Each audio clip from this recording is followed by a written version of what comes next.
নমস্কার, আমি ঋষিকেশ দেবগুপ্ত অফিসিয়ালে আপনাদেরকে স্বাগত। আমি আজকে আলোচনা করতে চলেছি আমাদের প্রতিবেশী রাষ্ট্র বাংলাদেশকে নিয়ে। বাংলাদেশে এই মুহূর্তে ইয়াবা এবং ফেন্সিডিলের নেশা উদ্বেগজনকভাবে বৃদ্ধি পেয়েছে। প্রতি বছর উত্তরোত্তর এটা বৃদ্ধি পাচ্ছে এবং লক্ষ লক্ষ মানুষ এই নেশায় আক্রান্ত হয়ে পড়ছে। তরুণ প্রজন্ম তো রয়েইছে, প্রবীণ প্রজন্মের মধ্যেও এই নেশা উত্তরোত্তর বৃদ্ধি পাচ্ছে এবং জনপ্রিয়তা লাভ করেছে। এই ইয়াবা এবং ফেন্সিডিলের নেশার শেকড় এখন বাংলাদেশের অত্যন্ত গভীরে প্রবেশ করেছে। আপনি ইয়াবা নেশায় আক্রান্ত রোগীর লক্ষণগুলো যদি গুগলে সার্চ করে দেখেন, তাহলে সেখানে দেখাবে ঘুমের ব্যাঘাত। অর্থাৎ এই নেশা করার ফলে হয় অস্বাভাবিক পরিমাণ ঘুম হয়, আর না হলে ঘুম হতেই চায় না। মানুষ উল্টোপাল্টা স্বপ্ন দেখতে থাকে এবং এর ফলে তাদের আচরণে বিভিন্ন রকমের ত্রুটি বিচ্যুতি লক্ষ্য করা যায়।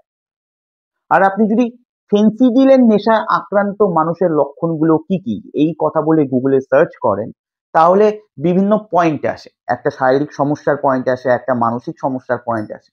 এই মানসিক সমস্যার যে পয়েন্টগুলো রয়েছে, তার মধ্যে যেগুলো রয়েছে তার মধ্যে অন্যতম যে অস্বাভাবিক পরিমাণ রাগ এবং আক্রমণাত্মক, অর্থাৎ এই নেশায় আক্রান্ত মানুষেরা ক্রোধান্বিত হয়ে যায় এবং আক্রমণাত্মক হয়ে ওঠে আচরণগতভাবে। তার সাথে আরেকটি লক্ষণ হলো প্যারানোমা, অর্থাৎ এই নেশায় আক্রান্ত বা আসক্ত মানুষেরা বিভিন্ন রকমের ষড়যন্ত্রের সন্দেহ করে এবং উল্টো পাশের মানুষটাকে তারা বিশ্বাস করতে পারে না, তারা সন্দেহের চোখে দেখে। এবং এই লক্ষণগুলো এখন বাংলাদেশের তরুণ প্রজন্মের সাথে সাথে প্রবীণ প্রজন্মের মানুষের মধ্যেও দেখা যাচ্ছে। আর আমি এটা কেন আমার মনে হয়েছে, এই ভিডিওটা দেখলে আপনারা বুঝতে পারবেন। 4 দিনের মধ্যে আমরা কলকাতা দখল করে নেব। আমরা দখল করে নেব।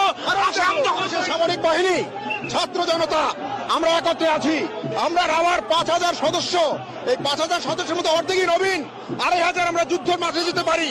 আর এর সাথে যদি 30 লাখ ছাত্র জনতা যোগ হয়, তাহলে ভারত তো দূরের কথা, আমেরিকা আমাদের সাথে টিকবে না ইনশাআল্লাহ।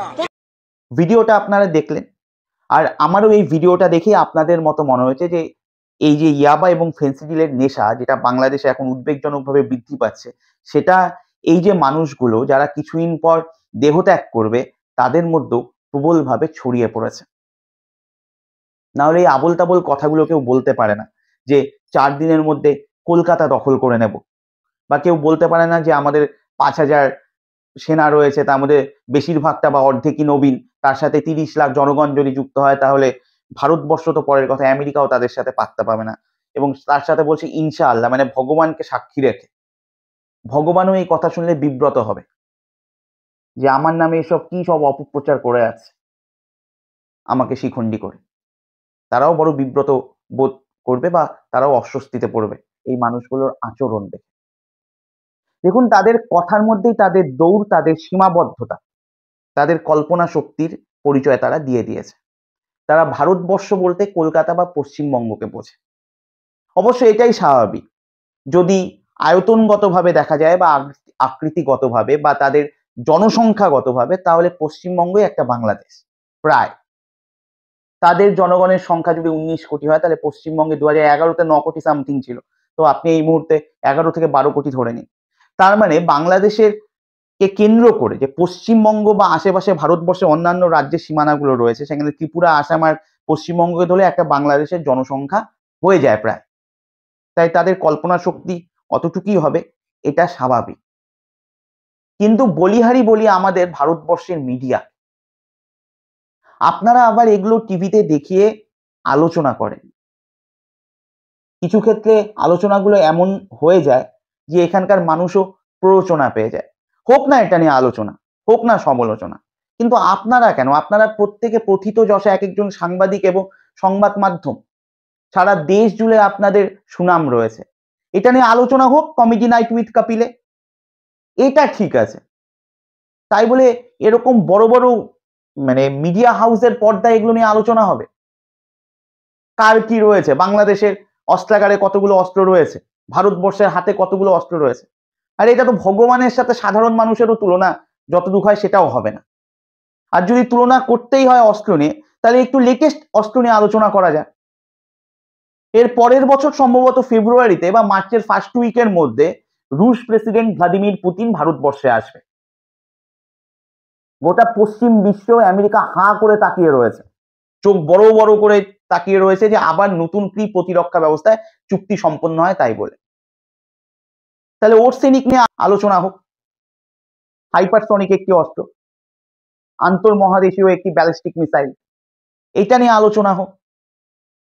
রুশ সাংবাদিকদের বা সংবাদ মাধ্যমের যদি দাবি ধরেন তাহলে এই ওরসেনিক শব্দের থেকে 10 গুণ গতিময়, সেকেন্ডে 2.5 থেকে 3 কিলোমিটার যেতে পারে।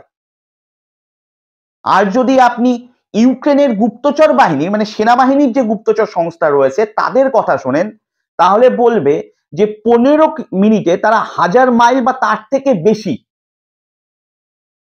এই অস্ত্রটি যে রয়েছে ওরসেনিক সেটা অতিক্রম করেছে।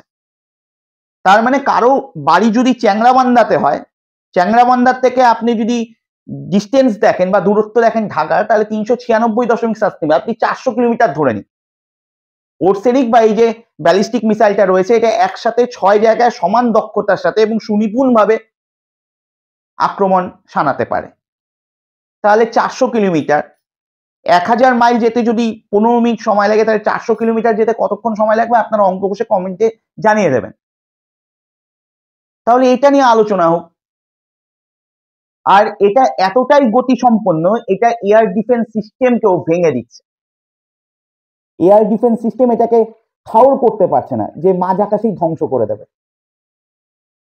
আর এর জন্যই 21শে নভেম্বর ইউক্রেনের ডেনিপ্রোতে যে আক্রমণটা হয়েছে, এটা নিয়ে রুশ প্রেসিডেন্টের বুক 56 ইঞ্চি হয়ে গেছে যে এই একটা অস্ত্র এখন আমাদের লেটেস্ট ভার্সন, যেটা এখনো পর্যন্ত ইউক্রেন আটকাতে পারেনি। ইউক্রেন আটকাতে পারেনি, দ্যাট মিনস আমেরিকা আটকাতে পারেনি, কারণ ইউক্রেনের এত সামর্থ্য নেই যে এতদিন ধরে যুদ্ধ চালিয়ে যাবে।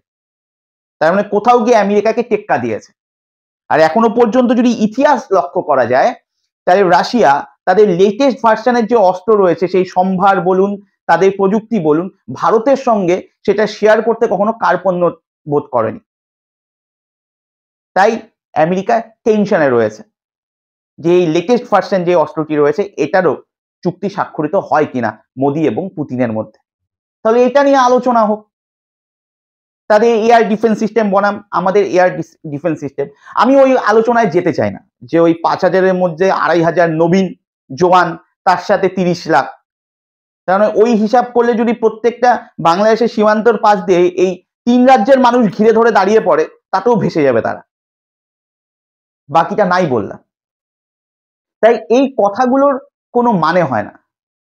অবাক হয়ে দেখি যে ওখানকার যে চ্যানেলগুলো রয়েছে, মানে তাদের ওখানকার যে দেশীয় চ্যানেল, পুরো বাংলাদেশ জুড়েই হয়তো তাদের প্রতিপত্তি বা তাদের সীমারেখা চিহ্নিত রয়েছে, তাদের প্রতি ঘরেই হয়তো অগাধ বিচরণ রয়েছে, আনাগোনা রয়েছে, তারা শুভেন্দু অধিকারীর কথা নিয়ে আলোচনা করছে। আরে শুভেন্দু অধিকারী পশ্চিমবঙ্গের মুখ্যমন্ত্রীও না, ভারতবর্ষের একটি রাজ্যের বিরোধী দলনেতা। 2026-এর পর কি হবে তিনি নিজেও জানেন না। সে কি বলেছে না বলেছে ওটা নিয়ে আলোচনা হচ্ছে।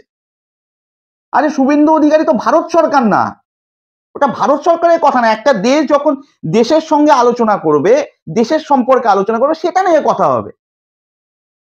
আপনারা কথা বলুন না বিক্রম মিস্ত্রিকে নিয়ে। আগামী সোমবার তো বিক্রম মিস্ত্রির সাথে আপনাদের বাংলাদেশের বিদেশ সচিবের কথা হবে। আপনারা নিশ্চয়ই শেখ হাসিনাকে যাতে ফিরিয়ে দেওয়া হয় সেটা নিয়ে বলবেন, আর বিক্রম মিস্ত্রির ওখানকার সংখ্যালঘু আক্রমণকে নিয়ে বলবেন। আরে আজকেও পেপারে দিয়েছে, আনন্দবাজার খুললে পেয়ে যাবেন, ত্রিপুরা থেকে, মানে ত্রিপুরাতে আপনাদের বাংলাদেশের ওখানকার কোনো একটা জেলা থেকে একজন অটো চালক ঢুকে গেছে তার পরিবারকে নিয়ে, তার বৃদ্ধ বাবা মা তার ভাইদেরকে নিয়ে। প্রতিদিন তাকে হুমকির মুখে পড়তে হচ্ছে। তাকে যখন ত্রিপুরাতে স্টেশনের সামনে ধরেছে ওখানকার পুলিশ, সে পরিষ্কার বলছে জেল খাটতে রাজি আছি, তো বাংলাদেশ যাব না। শঙ্কর কুমার সরকার তার নাম। এগুলো নিয়ে আলোচনা হোক না, যে ওখানকার মানুষগুলো কি করে থাকবে। আপনারা একটি স্বৈরতান্ত্রিক সরকারকে সরিয়ে দিলেন, শেখ হাসিনাকে সরিয়ে দিলেন, বাংলাদেশের দ্বিতীয় স্বাধীনতা নামকরণ করলেন। তার এই হাল হবে? দ্বিতীয় স্বাধীনতা বাংলাদেশের সাধারণ মানুষও কি এটাই দেখতে চেয়েছিল, যে আরেকটি দেশের সাথে যাদের মাধ্যমে পূর্ব পাকিস্তান থেকে বাংলাদেশ হয়েছে। এখন তো আপনারা বলছেন বাংলাদেশের দ্বিতীয় স্বাধীনতা, কিন্তু পূর্ব পাকিস্তান থেকে যে বাংলাদেশ হয়েছে এটার জন্য যেই দেশটার অবদান রয়েছে সব থেকে বেশি, তাদের সাথে এই শত্রুতা, এই ধরনের আচরণ। আপনারা তো শিক্ষিত নাগরিক, আপনারা এটা বুঝতে পারছেন না। প্রচুর জঙ্গি সংগঠন আপনাদের ওখানে ইনভেস্ট করে বসে আছে। পাকিস্তানের সুপ্ত বাসনা তাদের জন্মলগ্ন থেকে ভারতের উপর অত্যাচার করা, ভারতকে খণ্ডিত করে দেওয়া, ভারতকে শেষ করে দেওয়া। তাদের আল কায়দা থেকে যা যা জঙ্গি সংগঠন রয়েছে অনেকবার ভারতকে আক্রমণ করেছে, কিন্তু কিছু করে উঠতে পারেনি। কোথাও গিয়ে এখন মনে হয়েছে যেটা আমরা করে উঠতে পারিনি বাংলাদেশের পক্ষে হয়ে যাবে। যদি এই দুটো দেশের মানুষের মধ্যে এই মুহূর্তে সম্পর্ক বা দুটো সরকারের মধ্যে সম্পর্ক যেই তিক্ততা সৃষ্টি করেছে বা যেই দূরত্ব তৈরি করেছে দুটো দেশের জনগণ এবং সরকারের মধ্যে, কোথাও গিয়ে তারা স্বপ্ন দেখা শুরু করেছে যে বাংলাদেশের মানুষকে যদি উস্কে দেওয়া যায়, ধর্মীয় মৌলবাদের অন্ধ কাপড় যদি তাদের চোখে পরিয়ে দেওয়া যায়, তাহলে আমাদের যে অধরা স্বপ্ন এদের মাধ্যমে সফল হবে।